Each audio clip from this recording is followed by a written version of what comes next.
6h19, l'innovation avec Anissé Mbida. Bonjour Anissé. Bonjour Lionel, bonjour à tous. Alors l'innovation du jour rappelle le film de Steven Spielberg, Jurassic Park, parce que des scientifiques veulent tout simplement ressusciter le fameux dodo, le volatile disparu il y a un peu plus de 3000 ans, c'est ça? Alors vous les connaissez peut-être, ce sont eux qui ont annoncé qu'ils allaient ressusciter le mammouth et le tigre de Tasmanie grâce au génie génétique.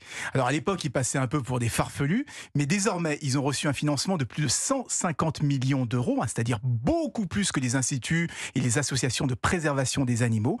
Du coup les travaux vont bon train, le bébé mammouth pourrait arriver d'ici 2 ans à peine, et donc leur nouvelle lubie c'est la désextinction, comme ils disent, du dodo, le dodo qui symbolise peut-être le plus l'extinction d'une espèce par l'homme. Mais alors 300 000 ans en fait pour le dodo, mais est-ce qu'on sait pourquoi ils vont faire ça, Anissé? C'est la grande question. Le dodo vivait tranquillement en harmonie avec la nature sur l'île Maurice. L'homme est arrivé avec ses chats, ses chiens, ses cochons. Il a introduit de nouveaux prédateurs et il a fini par exterminer l'oiseau. Alors, c'est bien beau de vouloir réparer cette erreur, mais si on ressuscite le dodo, dans quel environnement est-ce qu'on va pouvoir s'épanouir, cet animal?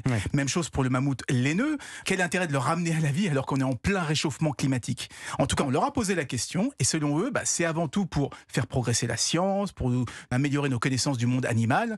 C'est pas du tout pour les remettre dans un zoo. Et enfin, ils sont persuadés que les technologies sur lesquelles ils travaillent pourraient un jour servir à la préservation des espèces actuelles. Mais vous, Anissé, est-ce que vous y croyez, vous, à ça?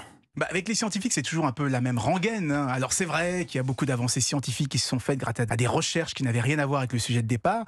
Donc je serai toujours le dernier à brider des chercheurs. Mais là, on a quand même l'impression d'avoir affaire à des apprentis sorciers qui veulent nous rejouer le scénario de Jurassic Park. Or, on a tous vu le film et on sait comment ça s'est terminé. Ça, c'est pas super. Non, pas vraiment. Merci Anissé. L'innovation revient demain dans Europe 1 Matin.